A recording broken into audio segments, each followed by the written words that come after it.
प्राचीन विश्वविद्यालय के अंतर्गत आज हम नालंदा विश्वविद्यालय, तक्षशिला विश्वविद्यालय, वल्लभी विश्वविद्यालय, विक्रमशिला विश्वविद्यालय इत्यादि का अध्ययन करेंगे।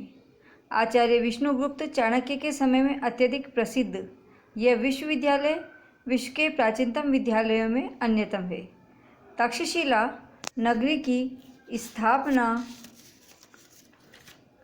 राम के भाई भरत के पुत्र तक्ष ने की। इसकी स्थिति गंधर्व देश के गांधार जनपद में थी। तक्षम तक्षशिलायां तु पुष्कलम पुष्कलावते गंधर्व देशे रुचिरे गांधार विषये च स।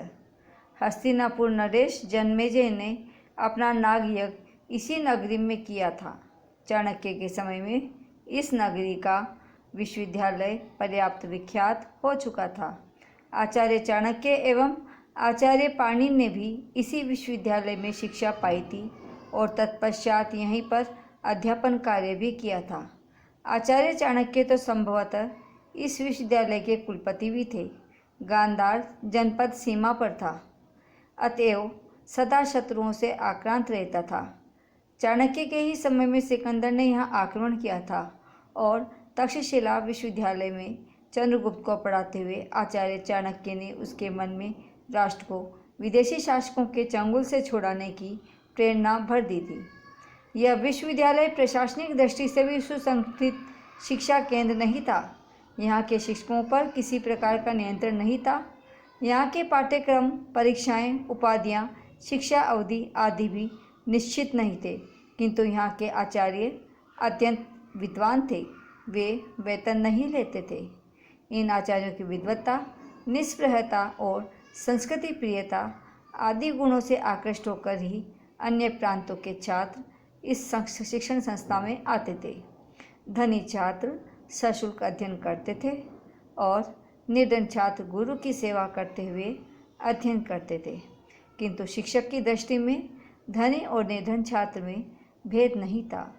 इस शिक्षण संस्था में जीवनोपयोगी सभी विषय पढ़ाए जाते थे। साहित्य, वेदत्रयी, 18 शिल्प पढ़ाए जाते थे। राजनीति, धनुर्विद्या, आयुर्वेद विश्वविद्यालय में पढ़ाए जाने वाले विषयों में मुख्य थे। विद्यार्थियों को इन विषयों की शिक्षा उन्हीं की अभिरुचि के अनुसार दी जाती थी। एक आचार्य के पास 500 के लगभग छात्र पढ़ते थे। जब आचार्य को लगता था कि छात्र संबद्ध विषय में निष्णात हो गया है, तो वह उसकी परीक्षा लेकर उसका समावर्तन कर देते थे। किंतु आज यह शिक्षण संस्था विदेशी आक्रमणों के कारण नष्ट हो गई और इससे शिक्षा प्राप्त करने वाले चाणक्य, चंद्रगुप्त, जीवक, प्रसेनजीत आदि ब्राह्मण और क्षत्रिय कुमार की जीवन गाथा ही इसकी कीर्ति को बनाए हुए है। नालंदा विश्वविद्यालय गुप्त काल में प्रसिद्ध बिहार प्रांत का विश्वविद्यालय था। बिहार की राजधानी पाटलिपुत्र के दक्षिणी पश्चिमी भाग में 40 मील की दूरी पर बड़गांव नामक स्थान में यह विश्वविद्यालय था।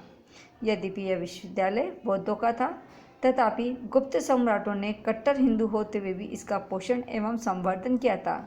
इतिहास ग्रंथों के अनुसार महाराज शक्रादित्य ने इसकी रचना ईस्वी 5वीं शताब्दी में करवाई थी।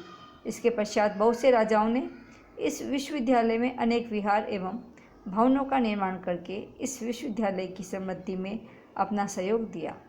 इस विश्वविद्यालय में भारत के ही नहीं अपितु दूसरे देशों के छात्र भी विद्या अध्ययन के लिए आते थे। चीनी यात्री ह्वेनसांग ने भी इस विश्वविद्यालय में बौद्ध धर्म की शिक्षा ग्रहण की थी। इस विश्वविद्यालय का धर्मगंज नामक केंद्रीय पुस्तकालय भी बड़ा विशाल था। इसमें एक वेधशाला भी थी। पढ़ाने के कक्ष भी पर्याप्त मात्रा में थे। इसके अंतर्गत 6 विद्यालय थे। छात्रावासों में विद्यार्थियों के रहने का समुचित प्रबंध था। छात्रावास के कमरों में पुस्तकों और दीपकों को रखने के स्थान बने हुए थे। इस विश्वविद्यालय में उच्च शिक्षा प्राप्त करने के अभिलाषी विद्यार्थियों का ही प्रवेश होता था। एतदर्थ उन्हें प्रवेश परीक्षा देनी पड़ती थी और इस परीक्षा में उत्तीर्ण विद्यार्थी ही यहाँ का नियमित छात्र बन पाता था। इस विश्वविद्यालय में 10,000 विद्यार्थी एक साथ शिक्षा प्राप्त करते थे। इन छात्रों को 1500 अध्यापक एक कुलपति के नियंत्रण में रहकर पढ़ाते थे। यद्यपि यह विश्वविद्यालय बौद्ध धर्म तथा दर्शन का शिक्षा केंद्र था, तथापि इसमें प्रवेश लेने वाले छात्रों को उनकी जिज्ञासा के आधार पर वेद, न्याय, व्याकरण, ज्योतिष, काल्प, सांख्य, गणित, तंत्र, चिकित्सा आदि विषय पढ़ाए जाते थे। गुणमती, धर्मपाल, स्थिरमती, चंद्रपाल, प्रभाकर मित्र, जिनचंद, शीलभद्र, जिनमित्र, शांति रक्षित, भद्रसेन आदि प्रतिभाशाली विद्वान अध्यापकों ने इस विश्वविद्यालय को गौरवान्वित किया था।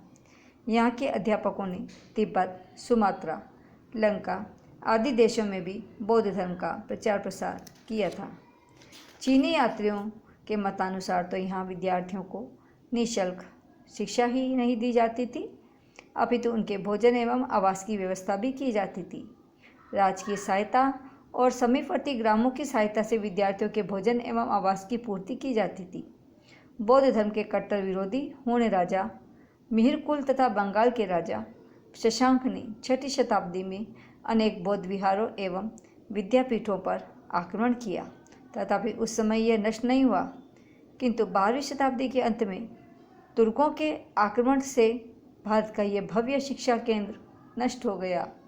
फलस्वरूप बौद्ध धर्म तथा दर्शन का भी ह्रास हुआ।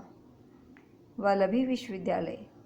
भारत के पूर्वी प्रांत बिहार में नालंदा विश्वविद्यालय की ख्याति हुई तो पश्चिमी प्रांत सौराष्ट्र में इस विश्वविद्यालय को प्रसिद्धि मिली। इस विश्वविद्यालय में संपूर्ण भारतवर्ष के विद्वान सिद्धांतों के संबंध में वाद विवाद करते थे। शिक्षण संस्था में बौद्ध धर्म की हीनयान शाखा का प्रभुत्व था, इसीलिए यह विश्वविद्यालय नालंदा विश्वविद्यालय का प्रतिद्वंदी था। इसमें मुख्य रूप से न्याय तथा दंड व्यवस्था, अर्थशास्त्र, गणित, साहित्य आदि विषयों का अध्यापन कार्य होता था। इस विश्वविद्यालय का पुस्तकालय भी अत्यंत संपन्न था।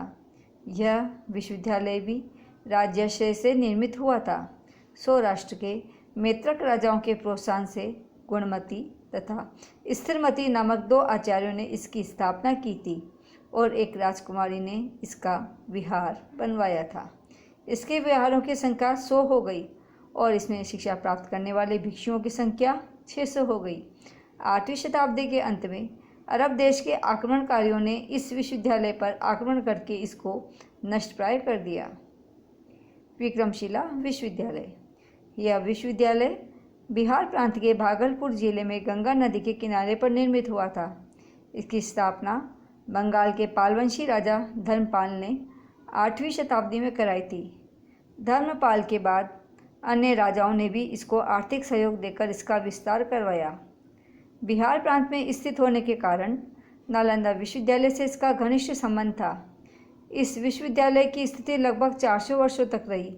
इसके अंतर्गत 6 विद्यालय और 208 शिक्षक थे, जिनमें से रत्न वज्र, कृष्ण समर वज्र, लीला वज्र, तथागत रक्षित, दीपंकर, श्री ज्ञान, बोधिभद्र, कमल रक्षित, नरेंद्र सिंह ज्ञान आदि अत्यधिक विचक्षण थे। आचार्य दीपंकर ने तो 200 पुस्तकों की रचना तथा अनुवाद भी किया। इस विश्वविद्यालय में एक विशाल सभागृह था, जिसमें 8000 छात्र एक साथ बैठ सकते थे। इस विश्वविद्यालय में भी प्रवेश परीक्षा की परंपरा थी। इसमें भी निःशुल्क शिक्षण, भोजन तथा आवास की समुचित व्यवस्था थी। इसका संबंध तिब्बत के साथ था, इसीलिए इसमें तिब्बती छात्रों के लिए एक धर्मशाला की भी व्यवस्था थी। इस विश्वविद्यालय में एक विशाल पुस्तकालय था और उसमें बोधिसत्व की विशाल प्रतिमा थी। इसमें बौद्ध धर्म साहित्य, व्याकरण, दर्शन, न्याय, तंत्रशास्त्र आदि विषयों का अध्यापन होता था। इस विश्वविद्यालय के छात्रों को बंगाल के शासकों द्वारा उपाधियां प्रदान की जाती थी। विश्वविद्यालय का प्रशासन महास्तवीर चलाते थे और उन्हें ही कुलपति का पद प्राप्त था। यह विश्वविद्यालय बख्तियार खिलजी द्वारा 12वीं शताब्दी में नष्ट कर दिया गया। इनके अतिरिक्त औददपुरी विश्वविद्यालय की स्थापना भी पालवंशीय राजाओं द्वारा हुई। वाराणसी, कश्मीर, धारानगरी भी उस समय के प्रसिद्ध शिक्षा केंद्रों से युक्त थे। धन्यवाद।